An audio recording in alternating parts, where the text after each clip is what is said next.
उत्तर प्रदेश विधानसभा के चुनाव नजदीक आते ही सियासी दलों ने अपनी गोटियां सेट करना शुरू कर दिया है। अब तक के चुनाव प्रचार में अब्बाजान, चचाजान, जिन्ना और कलाम के नाम पर राजनीति हो रही थी।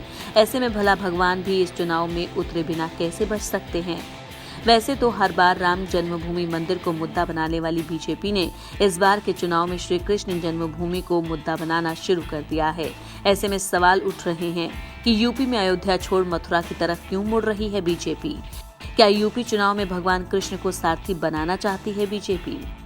दरअसल यूपी के डिप्टी सीएम केशव प्रसाद मौर्य के एक ट्वीट ने प्रदेश की सियासी हवा को गर्मा दिया है।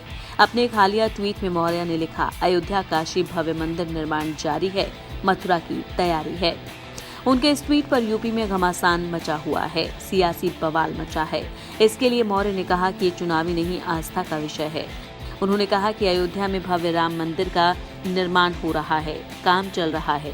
वाराणसी में काशी विश्वनाथ कॉरिडोर परियोजना पर काम चल रहा है और अब हमें मथुरा में कृष्ण जन्मभूमि पर मंदिर निर्माण की प्रतीक्षा है। सियासी जानकारी से बीजेपी का बड़ा राजनीतिक परिवर्तन मान रहे हैं। ऐसा इसलिए क्योंकि पीएम मोदी ने 5 अगस्त 2020 को जब अयोध्या में राम मंदिर का शिलान्यास किया था, उसके बाद ये कहा जाने लगा था कि बीजेपी का सबसे बड़ा राजनीतिक मुद्दा राम मंदिर का मुद्दा अब खत्म हो गया है। उसके बाद से कयास लगाए जाने लगे थे कि बीजेपी अब किसे मुद्दा बनाएगी, लेकिन केशव प्रसाद मौर्य के इस बयान ने उन कयासों पर विराम लगा दिया। जानकारों के मुताबिक कोरोना वायरस के संक्रमण के समय फैली अव्यवस्था और किसान आंदोलन ने प्रदेश में बीजेपी के खिलाफ माहौल बना दिया। इससे निपटने के लिए बीजेपी को कोई रास्ता नजर नहीं आ रहा था। इस वजह से उसने तीनों कृषि कानूनों को वापस लेने का फैसला लिया। लेकिन जब इसके बावजूद जमीन पर बीजेपी के पक्ष में कुछ नजर नहीं आ रहा था, तो इसने बीजेपी की चिंता बढ़ा दी थी और फिर बीजेपी ने एक बार मंदिर का रुख किया। बीजेपी के जातिगत समीकरण भी इस बार बिगड़ते हुए नजर आ रहे हैं। इससे बीजेपी को अपना खेल बिगड़ता दिखा। इसके बाद उसने मंदिर का रास्ता चुना है।